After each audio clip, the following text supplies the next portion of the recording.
Hey everybody, welcome to the Book Nook. Today we're going to talk about my past, present, and future of books. Friday Reads with Sin. Let's go. So recently I was lucky enough to receive an arc of Little Eve by Catriona Ward. This book is coming out in October. I believe it's October 11th.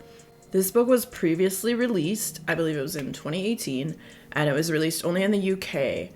She only sold like a couple hundred copies, but a year later it ended up winning the Shirley Jackson Award.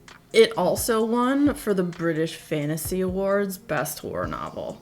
So they're re-releasing it here in the States because it wasn't released in the States before, and I had the pleasure of reading it. There'll be a full review coming, but it won't be until a few weeks before it comes out, so that'll be in September, but I can fill you in a little bit here.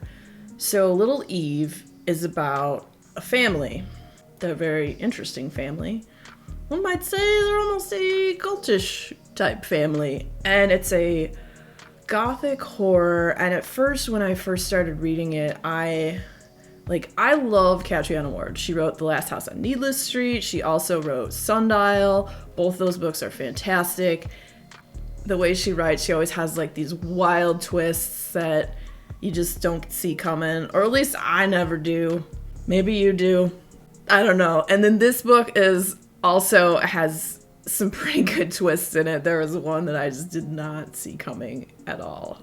So at first, when I first started reading this, I was reading it and I'm like, oh, okay, I don't know if I like this. But it wasn't that I didn't like the book. It was the family it's about is so effed up. And they're more of like I wouldn't call them all blood relatives per se. There's several girls, there's a boy, there's who they refer to as Uncle, and then the main character is Eve, or Little Eve, or Evelyn is her name. And the story follows like a murder happens in town, and this family, the kids all used to go to school in town, and after this murder happens, they stop going into town and live their life of eccentricity and strangeness and weirdness on this island. And it was highly disturbing, but it was also really good. And once you like get sucked into this like dark, disturbed world, you want to know what happens. You can't look away. You're like, ah. But then what happens? And so I did really enjoy this book. If you like stories about disturbed families that is pretty horrific, Little Eve might be one for you. So that was what I recently finished. And what I recently started, I started reading Ordinary Monsters by J.M. Miro. And this book so far, I'm about... well, I think I'm like 250 pages into this. 270. And this book is kind of like that. It's like an X-Men origin story is what it feels like to me. Kind of like the X-Men. Because it's about these kids and they have these powers and there's different classes to the powers. You know, some are healers. Some can work with dust. Some have can melt things, and some can set stuff on fire. And there's an institute where they want them to go so that they can learn to harness their powers and whatnot. It's got some super X-Men vibes going on, but I'm really enjoying it. It's very dark. I would say it's like a fantasy horror. I don't know what it's considered. This says sci-fi fantasy. I'm gonna set this down for now. It's a big one. I think it's got 700 pages. Let's look. And then I'll read you the synopsis really quick too, once we 660, so it's a chunk. I mean, a chunk. But let's have some story time with Sin. We'll read you the synopsis. This takes place in the 1800s. I've been reading a lot of books that have been in the 1800s. Before all the technologies. Story time with Sin. Here we go. England, 1882. In Victorian London, two children with mysterious powers are haunted by a figure of darkness. A man made of smoke. 16-year-old Charlie Ovid, despite a brutal childhood in Mississippi, doesn't have a scar on him. His body heals itself whether he wants it to or not. Marlowe, a foundling from a railway freight car, shines with a strange bluish light. He can melt or mend flesh. When a jaded female detective is recruited, gotta have the jaded female detective. She's recruited to escort them to safety. All three begin a journey into the nature of differences in belonging and the shadowy edges of the monstrous. What follows is a story of wonder and betrayal from the gaslit streets of London and the wooden theaters of Meihei area Tokyo to an eerie estate outside Edinburgh where other children with gifts, the talents have been gathered. There, the world of the dead and the world of the living threaten to collide. And what? And as secrets within the Institute unfurl, Marlowe, Charlie, and the rest of the talents will discover the truth about their abilities and the nature of what is stalking them, that the worst monsters sometimes come bearing the sweetest gifts.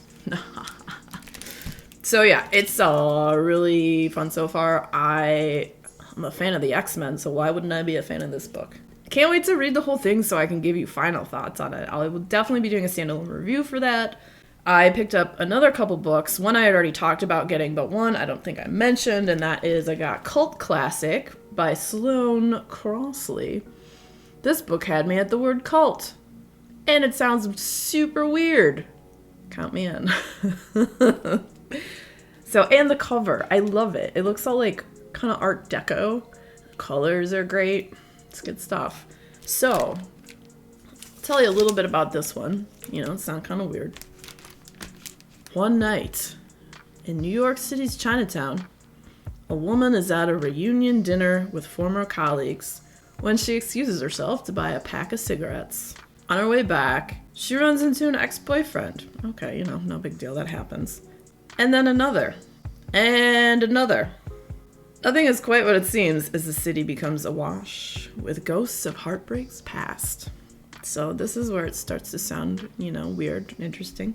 What would normally pass for coincidence becomes something far stranger. The recently engaged Lola must contend not only with the viability of her current relationship, but with the fact that both her best friend and her former boss, a magazine editor turned mythical guru, might have an unhealthy investment in the outcome. Interesting.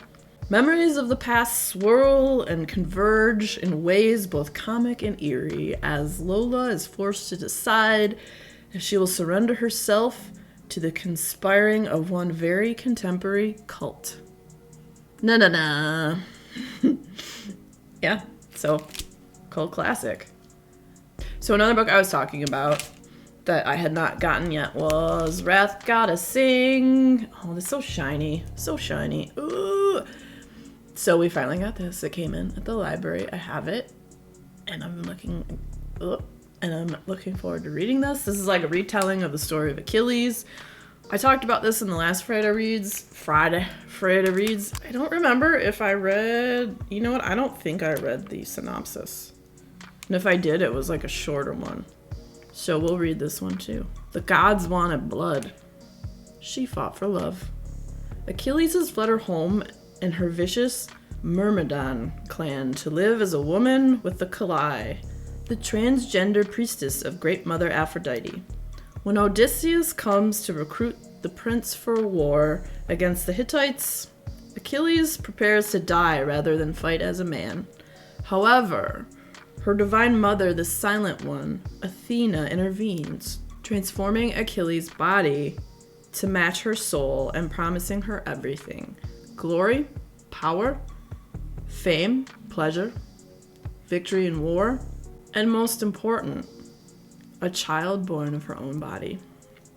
Reunited with her beloved cousin, Patroclus, and his brilliant wife, the sorceress, Mariappe. I am probably saying these names really wrong. I apologize. Achilles sets out to war with a vengeance. I love retellings of myth and lore and folktales, so I'm looking forward to reading this. This should be great. Yeah, and I was thinking about the other day, so me and my partner are gonna go camping probably in like July or August. And I was thinking about, you know, like ghost stories around the campfire and all that. Does anyone remember that book, Scary Stories to Tell in the Dark? Like, I remember that book as a kid, and it scared the crap out of me. You know, I had like the story of the guy with the hook on his hand, and there was a bunch of other ones that were like super creepy. And I remember reading it when I was like really young. One of my friends got it, and it scared us, give me freaking nightmare feel, you know, like you're young. It's like watching Nightmare on Elm Street when you're a kid. I watched that when I was a kid too, and that terrified me. Afraid to go to sleep because Freddy's gonna come get me in my dreams. But I was thinking about, like, what are some good campfire scary story books? Do those still exist? They have to, I'm sure. You know, that tradition, I don't believe, has died. So if you guys know of any good campfire scary story books, let me know down in the comments, because I've been thinking about, like, I want to pick up a book or two. Like, I really have been getting into the short stories. As I've said before, Joe Hill's The Black Phone was phenomenal. So was Shadow Atlas. Super great, scary and not scary stories within those, and it was pretty good. So looking for some of those. Let me know if you guys have suggestions. Also, if you're interested in any of the books I mentioned, I will have links down below for those. Those are affiliate links, so a little bit goes to me, and then it also goes to support indie bookstores. Thank you so much, everyone, for joining me in the Book Nook today. If you had fun hanging out, boop that like button. Come back, see me again, and we'll talk about more bookish stuff. So until next time, we'll see you later. Bye, everybody.